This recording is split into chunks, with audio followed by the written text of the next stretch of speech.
Salve pessoal, saudações tricolores, bem-vindos ao Leiteria do Castilho, a casa do tricolor raiz, sofrido, né? Hoje estamos aqui relaxados, porque ontem nós fizemos de tudo para não vencer. Tem dias que o time joga mal, ontem foi um desses dias. O Fluminense tem mais dias que joga mal do que o normal.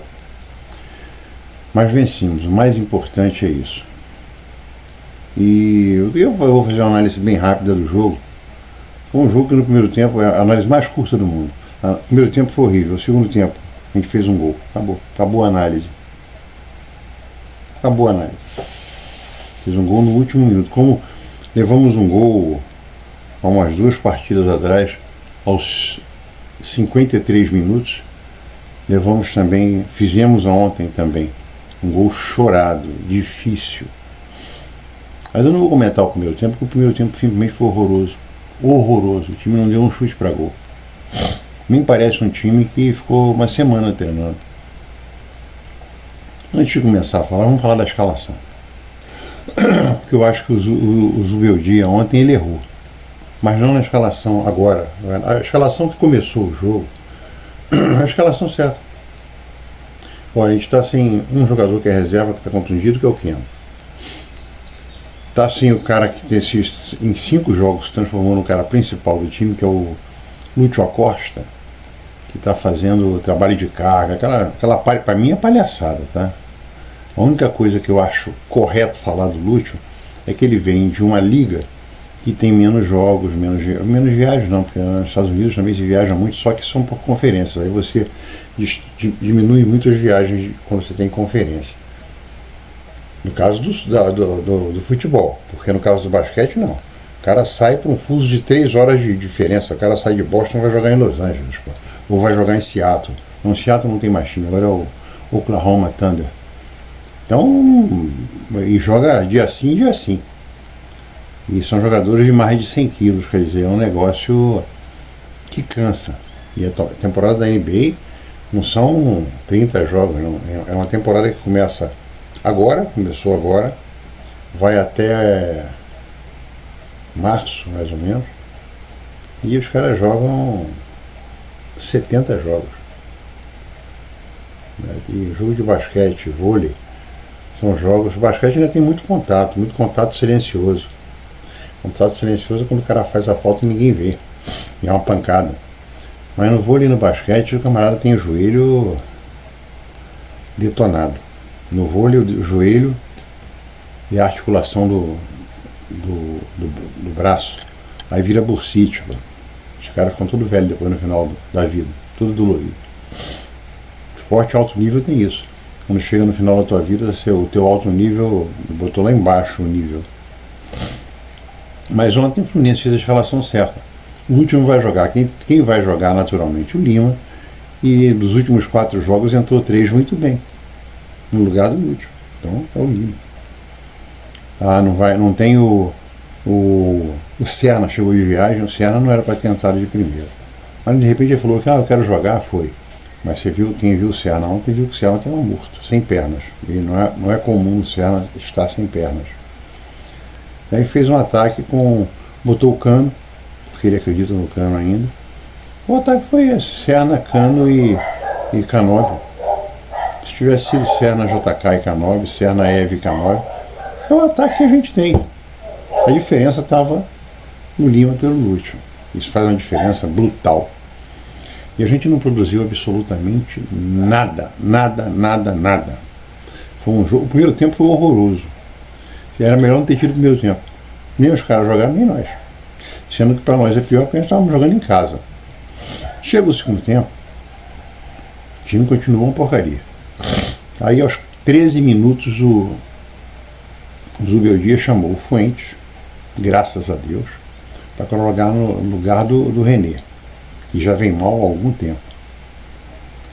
E chama o JK. Quando eu vi o JK, eu falei assim, vai entrar no lugar do Cano, que o Cano é -1 atualmente. Faz gol, deixar ele faz, mas ele participar do jogo é 0. Aí não, ele tirou o Lima.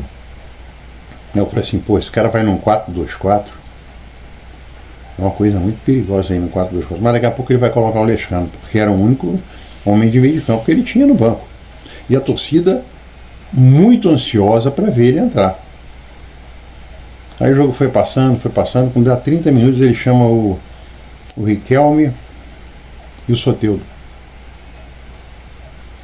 Coloca os dois, no lugar do Ken, no lugar do Serna e no lugar do Canóbio.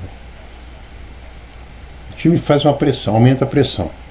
No que aumenta a pressão, como não tem um homem de meio de campo para compor o meio de campo, tinha um buraco no meio de campo, porque era só o Hércules e o Martinelli, quanto o resto do time deles no meio de campo, porque o time deles é muito ruim. E a gente se igualando a eles em ruindade. Mas ainda assim, com todo o segundo tempo rolando, até o final do jogo, quando terminou o jogo, os caras não fizeram gol por pura falta de sorte. Pura falta de sorte. Todas as 3 jogadas que quase deram um gol, e se faz um gol a gente não ia empatar, foram em cima do Samuel Xavier, que era outro cara que estava excepcionalmente mal ontem. O time inteiro estava mal. Eu faço exceção a 3,5. 3,5 dos que começaram jogando. Não vou colocar o Fábio, porque o Fábio não participou de nada. Ele fez uma defesa no primeiro tempo, só. As outras ele torceu, para não entrar. Mas tirando o Fábio, quem jogou bem no Fluminense para mim? Thiago Silva. Olha só como é que são as coisas no futebol e no julgamento. Você vai ver um julgamento do Netflix, o rapaz que jogou, você vê o cara tem um lado bem declarado. Ele dá nota máxima, uma nota do time pro Thiago Silva, concordo. Nada a declarar. Além de ter feito gol, jogou bem. E dá uma nota baixa pro Freitas, porque o Freitas se escorregou na bola. Ele escorregou na bola, não mais que o nome do rapaz é Ian Rocha.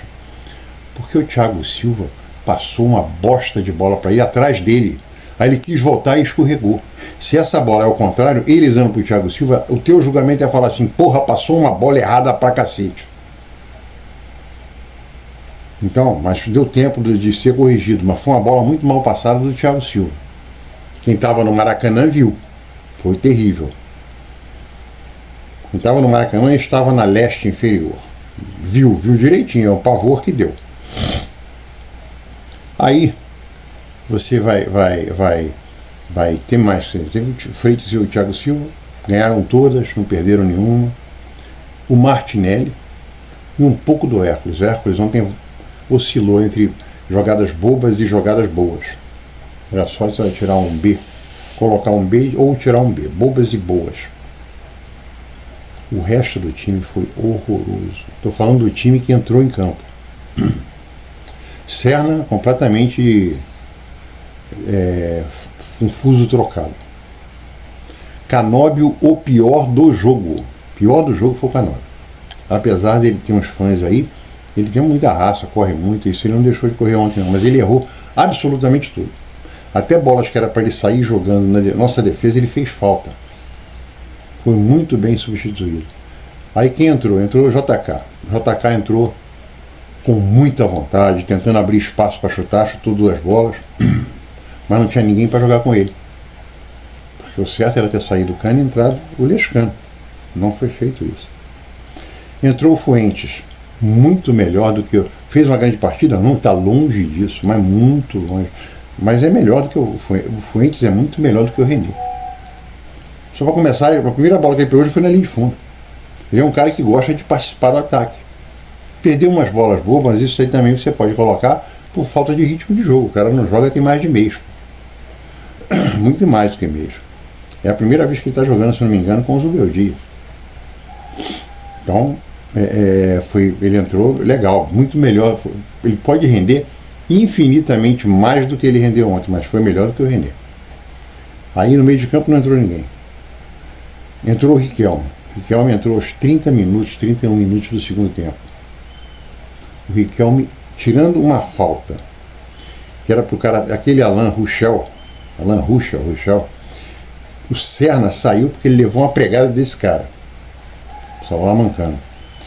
A falta que ele fez no Riquelme, ele levantou o Riquelme, foi um ipom quase, foi um vazare, porque ele caiu de lado.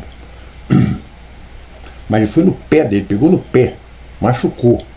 A ponto do Zubeldia quase entrar em campo, porque foi na frente do Zubeldia, e o Zubeldia reclamando justamente com o Bandeirinha, que viu aquilo e ficou calado. Mas o Riquelme errou tudo. Os caras chegavam junto nele e ele caía. Aí você vê qual é a diferença de um cara que jogar sub-20 com um cara que joga, já se acostuma um pouco com jogar em cima. Na categoria, na classe A. Na Série A. E inclusive o centro do gol que ele fez, o cara desviou. Aí o Thiago Silva deu uma virada, sem pulo, virada, não sei o que ele fez, foi um golaço. Mas ele foi buscar a bola lá atrás, porque a bola desviou e foi para trás. E ele não acertou um centro. Esse aí ele não acertou, foi desviado.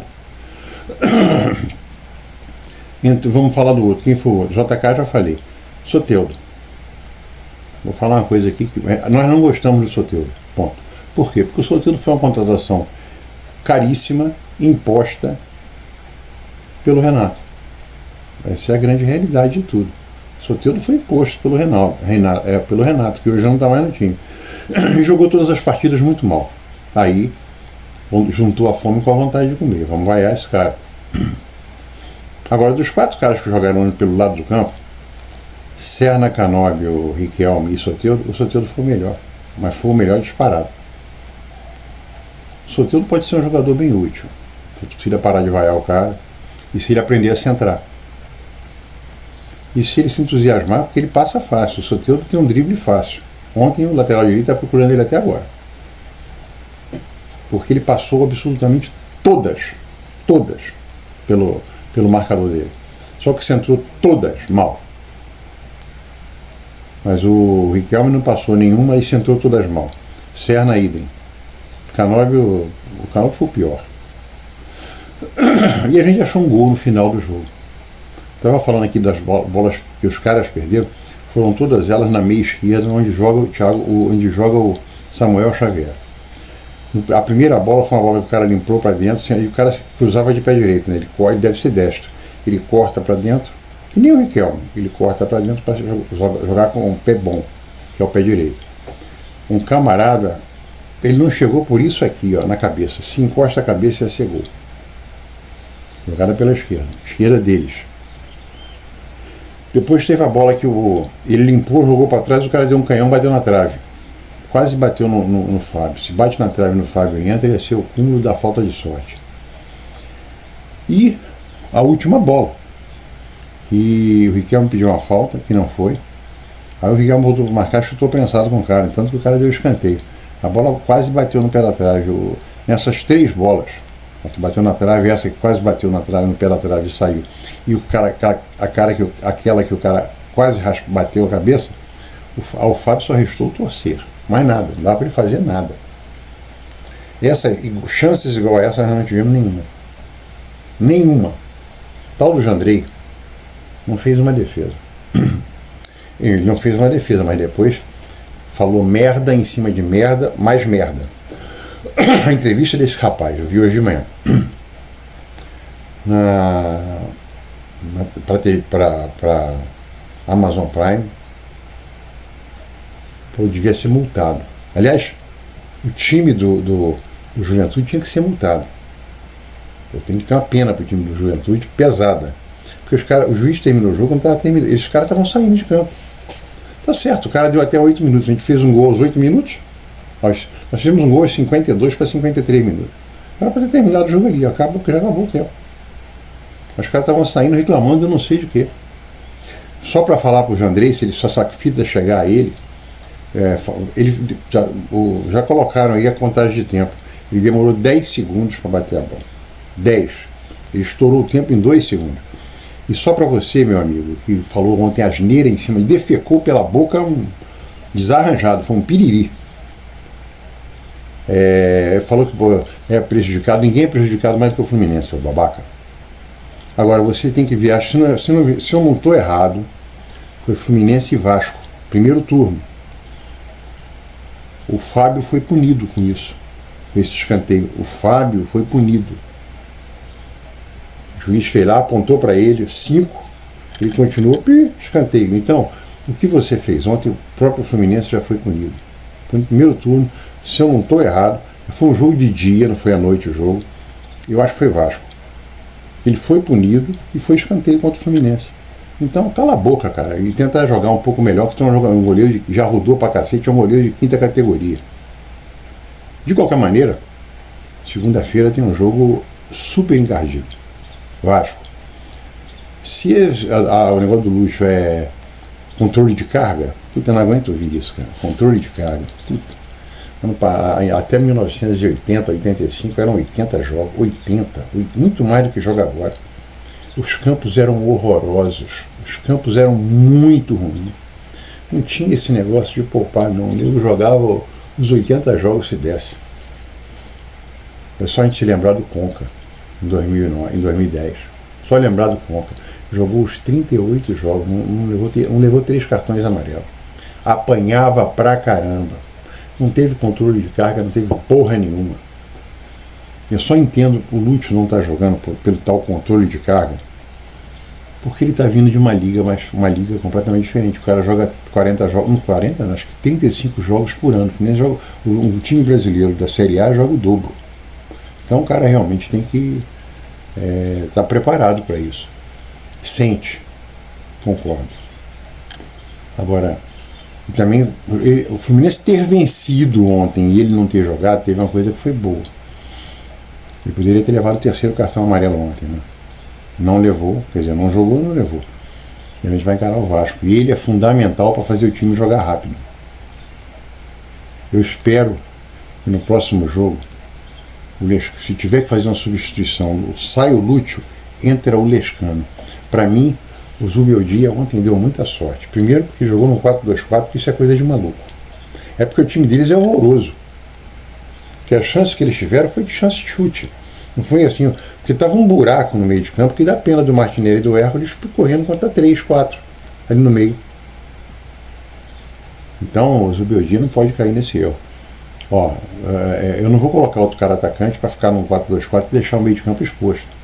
O Vasco tem jogadores muito rápidos. Tem um meio de campo que sabe jogar pra caramba, que é o Felipe Coutinho. Então a gente tem um meio de campo também que sabe jogar muito, que é o Lúcio. E o Lúcio é mais rápido, o Lúcio é mais veloz em termos de jogada que o Felipe Coutinho. O Lúcio é um cara que a bola bateu no pé dele e já saiu. Você não vem nem bater. O Felipe Coutinho é brilhante, é um jogadoraço para o Brasil, então ele é excepcional. Lá fora ele não foi excepcional não, mas aqui no Brasil ele é excepcional. Aliás, como todos os brasileiros, normalmente está acontecendo isso. Você viu, o Vitor Roque foi para Barcelona, né? Emprestaram o cara é uma merda, voltou, está fazendo gol, já está quase chegando a ser artilheiro do campeonato.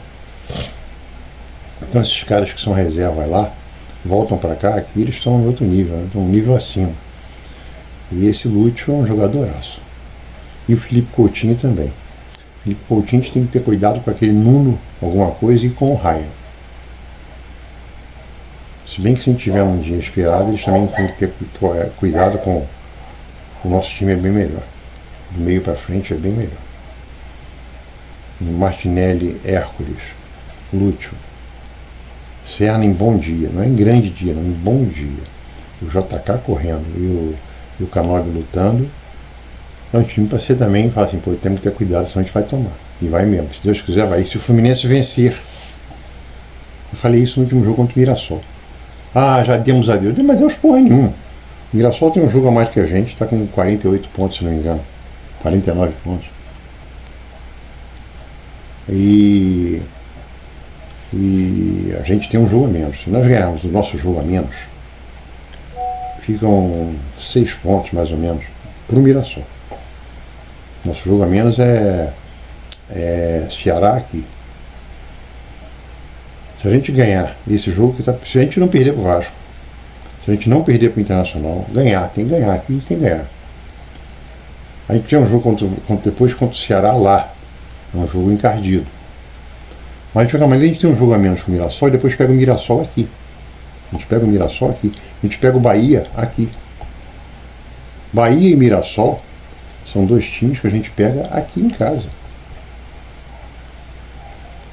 Então a chance da gente estar brigando pelo G4 é grande. Depende só da gente. Quer brigar pelo G4? O Fluminense hoje tem 41 pontos. Quer brigar pelo G4?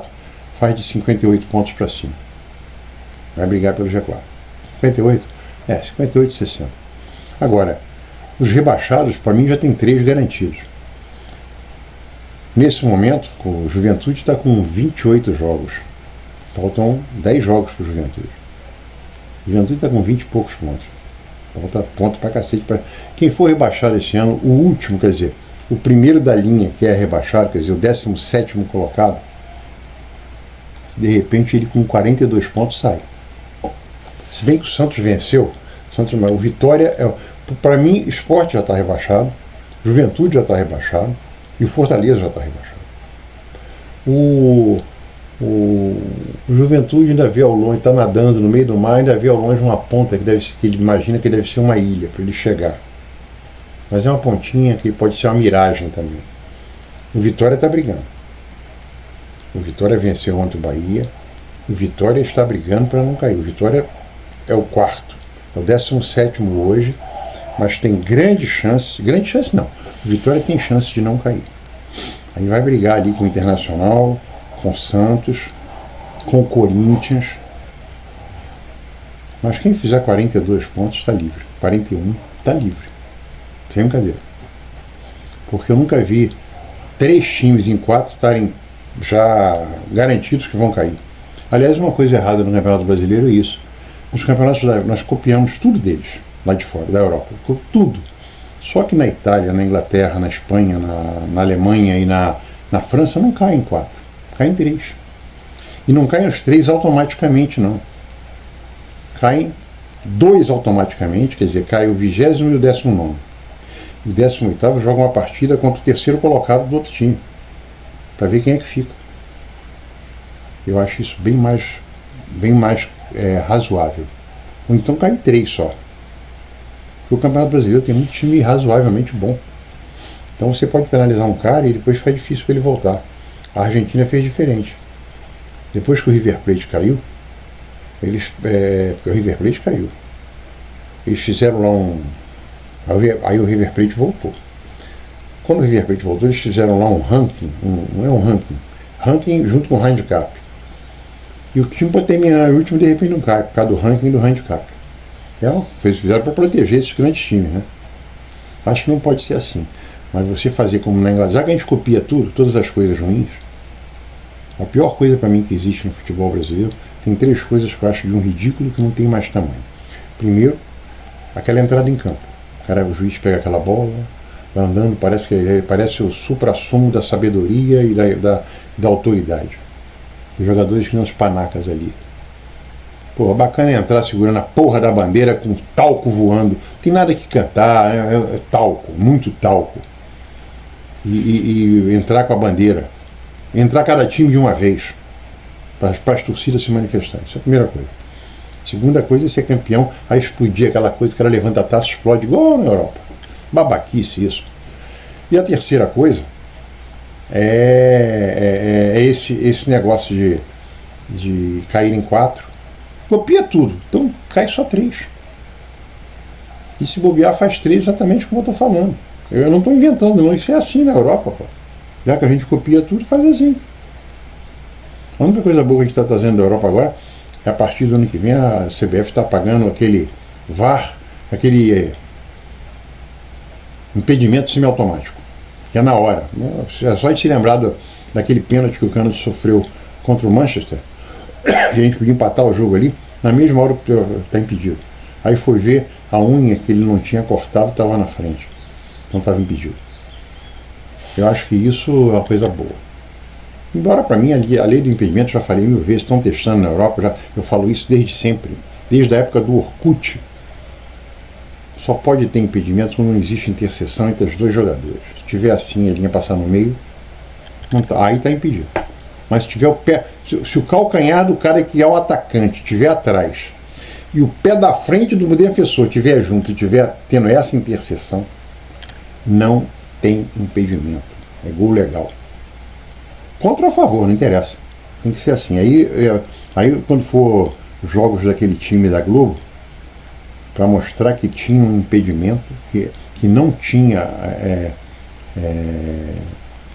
Impedimento, eles vão traçar uma linha que vai ter que ser vista com microscópio. Oh, mas está tendo aqui uma... Já tá... A linha está aqui, é só traçar uma linha, nós vamos traçar um fio. Para mostrar, nós já separaram, não está mais aí. O gol é legal do Flamengo. Quando for o contrário, eles invertem.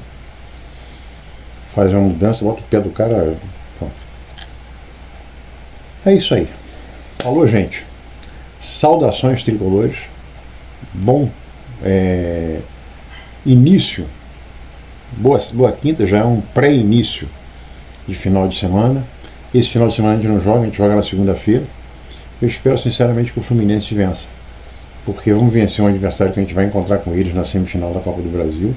Já dá uma amansada numa torcida que tem essa... Eu diria que hoje é a torcida mais... O termo é pesado, mas é o termo correto. É a torcida mais escrota que tem no Brasil. Um clube que não ganha nada, já tem mais de 10 anos, fica se arrogando um monte de mentira. É uma fake news em cima de mentira. Essa semana que passou agora, tinha os caras falando de matar e morrer e dando como exemplo aquele rapaz da Bravo 52, o tal do Scud, que foi pego por um monte de... Os caras estão livres. Foi uma maior covardia. 3 caras desceram aí pro cara tá... Acabou a vida do sujeito. E me aparece uma mulher, moça, batendo palmas para isso. O que ela escreveu é como se ela estivesse apoiando, mas apoiando de maneira clara. Quer dizer, e a torcida do Vasco é isso. Vem falar de racismo, eu tenho que falar para a torcida do Vasco. Olha, em 1912, Fluminense 1912 a 1911, já tinha negro jogando no Fluminense. O pó de arroz não é por causa disso. O pó de arroz é um jogador que veio da América e já fazia isso na América. Quem inventou o negócio do pó de arroz foi a torcida do América, que ficou chateado quando ele saiu do América e foi para o Fluminense. Então fica cheio de asneira, um time que se arroga o direito de... Nós colocamos os negros, não, nem isso, até isso eles mentem. O primeiro time a colocar muitos negros, nem colocar um não. Um Fluminense colocou em 1910, 1911. Tem fotografia dele no sentado, porque aqueles caras faziam uma foto antigamente no campo, diferente, né? Sentava a parte de baixo no chão e os outros ficavam em pé. Mas o Vasco não foi o primeiro time. O primeiro time foi o Bangu. O time de Bangu tinha um time que era quase todo de negros, cara. Quase todo de jogador preto, cara. Todos eles. Aí o Vasco se arroga, não, porque... o Vasco, sim, fez uma coisa que era ilegal. A portuguesada pagava os funcionários para treinar. Olha, você faz o que aqui? Eu sou limpador de chão, não, vai treinar, tu é bom de bola, as compras. Tu vai ganhar um salário aqui, mas vai treinar. É assim que o Vasco cresceu. E isso é público e notório. Então a torcida do Vasco, ganhar do Vasco hoje é bom para dar uma esfriada nesses caras. Porque eles estão se achando muito sem serem nada.